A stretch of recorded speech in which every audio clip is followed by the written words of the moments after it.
Good evening my little brother and sisters.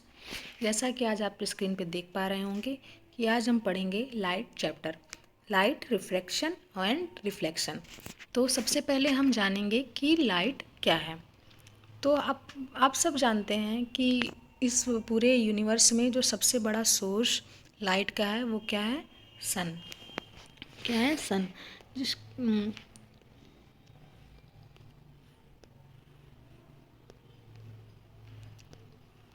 Sorry सन के बारे में। सन है सबसे बड़ा सोर्स ऑफ जो लाइट है, वो सन है, जिससे सूर्य का प्रकाश निकल के किसी भी वस्तु से टकराता है, किसी भी ऑब्जेक्ट से टकराता है और वहाँ से रिफ्लेक्ट होके हमारी आँखों पे पड़ता है। और हमारी आँखों का मैकेनिज्म ऐसा है कि उस आँखों परावर्तित अर्थात रिफ्लेक्टेड जो लाइट है उसका जब प्रकाश वो लाइट हमारी आँखों पे पड़ती है तो हम उस वस्तु को देख पाते हैं या उस ऑब्जेक्ट को देख पाते हैं। तो आपको समझ में आ गया होगा कि लाइट क्या है। अब हम समझेंगे कि लाइट की कौन कौन सी मेन प्रॉपर्टीज़ हैं। क्या समझेंगे कि लाइट की मेनली कौन कौन सी प्रॉपर्टीज़ हैं। तो लाइट मुख्यतः दो प्रॉपर्टीज़ मेनली जो है वो लाइट की हैं, रिफ्लेक्शन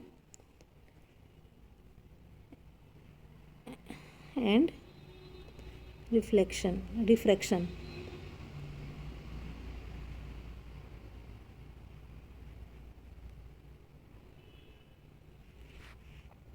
ये रिफ्लेक्शन एंड रिफ्रैक्शन, सारा जितना भी हमारा फिनोमेना है लाइट का, वो सारा इन्हीं दो प्रॉपर्टीज़ पे डिपेंड है। कोई भी वस्तु हमें दिखाई देती है तो वो रिफ्लेक्शन की वजह से है। रिफ्रैक्शन का भी बहुत सारा यूज़ है और रिफ्लेक्शन का भी, इनके बहुत सारे यूजेस भी हैं और इनका एक अपना फिनोमेना है जिसको हम आगे के चैप्टर्स में पढ़ेंगे। तो सबसे पहले हम जानेंगे रिफ्लेक्शन के बारे में कि रिफ्लेक्शन क्या होता है। तो आइए हम सीखते हैं कि what is reflection. What is reflection?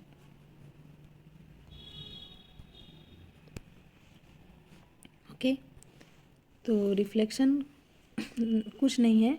हम मानते हैं कि कोई एक, हम एज्यूम करते हैं कि कोई एक बॉक्स, एज्यूम क्यों करना, मान ही लेते हैं एक बॉक्स है, सन है, सन से एक लाइट निकली, इस बॉक्स से टकराई और उसी मीडियम में वापस लौट गई। तो इसको हम क्या कहेंगे? इस पूरे प्रोसेस को हम कहेंगे रिफ्लेक्शन। क्या बोलेंगे? रिफ्लेक्शन।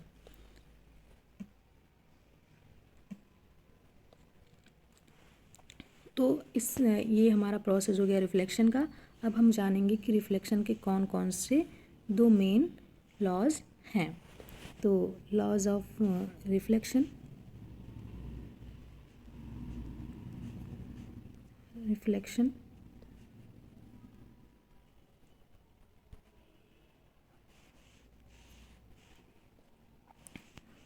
दो लॉ हैं। कितने लॉ हैं? दो लॉ। तो अब हम पढ़ेंगे कि वो कौन कौन से दो मेनली लॉ हैं। तो सबसे पहले मैं आपको एक कॉन्सेप्ट बताने जा रही हूँ जिसको आप हमेशा अपने दिमाग में रखना कि हम कोई भी किसी भी चीज़ को परावर्तित होने के लिए, रिफ्लेक्टेड होने के लिए हमें क्या चीज़ चाहिए? एक वस्तु चाहिए, एक ऑब्जेक्ट चाहिए जिससे वो लाइट रिफ्लेक्ट हो पाए। तो माना कि हमारे पास एक वो है, ये किसी सरफेस पे रखी हुई है। सोर्स ऑफ लाइट होना चाहिए जो कि हमारा सन है, या कोई भी सन है, या फिर कोई भी हमारा बिजली का बल्ब है, ये है। तो सन हो गया, लाइट ऑब्जेक्ट हो गया, हमारा एक सोर्स ऑफ लाइट हो गया। यहाँ से लाइट निकली और ये वापस चली गई इसी मीडियम में। मीडियम क्या है? इसके चारों तरफ जो भी हमारा हवा है वो हमारा एक मीडियम हो गया। तो ये उसी मीडियम में वापस चली गई। तो अब एक रिफ्लेक्शन का एक डेफिनेशन मान के चलते हैं कि जब किसी भी वस्तु से आने वाली लाइट किसी सरफेस से टकराकर पुनः उसी मीडियम में वापस चली जाए तो इस पूरी घटना को क्या कहते हैं? रिफ्लेक्शन कहते हैं। तो हम मानते हैं कि एक हमारा ये नॉर्मल है जिस पे इसको हम एक इमेजिनरी लाइन मान लें। ये हमारी इमेजिनरी लाइन है जो एकदम बीचों बीच होके इस ब्लॉक के जाएगी। तो हम इसको बोलेंगे कि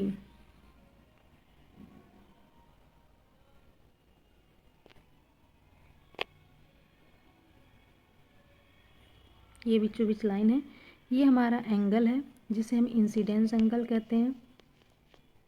इंसिडेंस एंगल कहते हैं, मतलब जो हमारा आने वाली लाइन है इसको हम ये आने वाली लाइन है और ये जाने वाली लाइन है।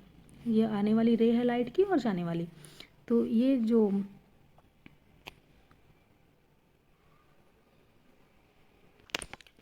ये इंसिडेंट रे है और ये रिफ्लेक्टेड रे है। तो हमेशा क्या होता है कि मैं आपको बताऊंगी दूसरा पेज में कि ये हमारा कोई मान लो मिरर है या कोई ब्लॉक है, तो जो इंसिडेंट रे होती है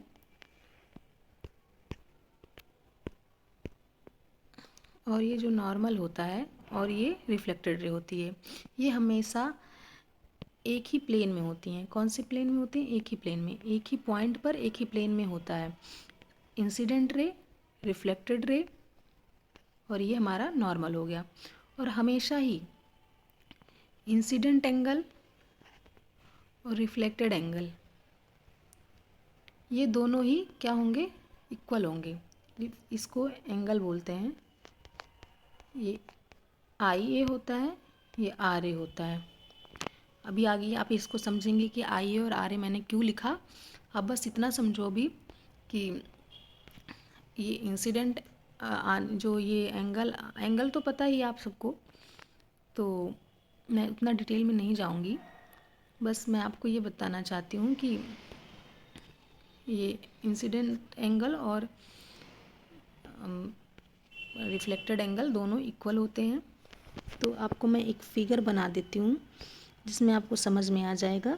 ये हमारा मान लो एक कोई मिरर है, ये हमारा मिरर का नॉर्मल हो गया, 90 डिग्री होता है। हमारा यहाँ से लाइट आई और ये फिर पुनः इसी मीडियम में वापस चली गई।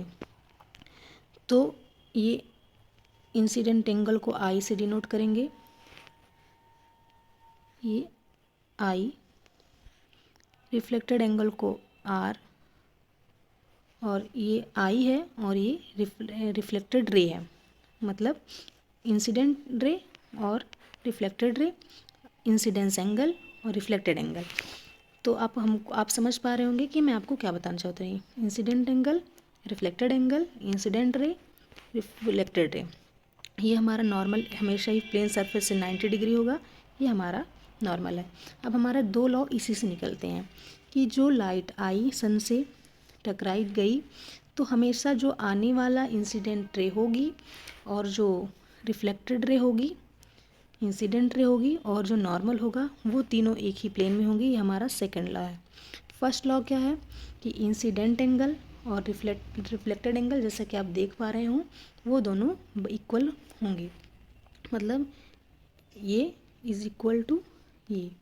ओके, ये हमारे दो लॉ है। अब इसके आगे हम आगे के चैप्टर में पढ़ेंगे, हम इसके बारे में इसके आगे हम रिफ्लेक्शन, इस स्फेरिकल मिरर्स और ये रिफ्लेक्शन के प्रॉपर्टीज़ के बारे में पढ़ेंगे। तो अगर आप लोग को ये मेरा ये वीडियो सही लगा हो और अच्छा लगा हो, अगर आप मुझसे और आगे इसके टॉपिक के बारे में पढ़ना चाहते हो, तो मेरे चैनल को लाइक, शेयर, सब्सक्राइब करिए। Thank you.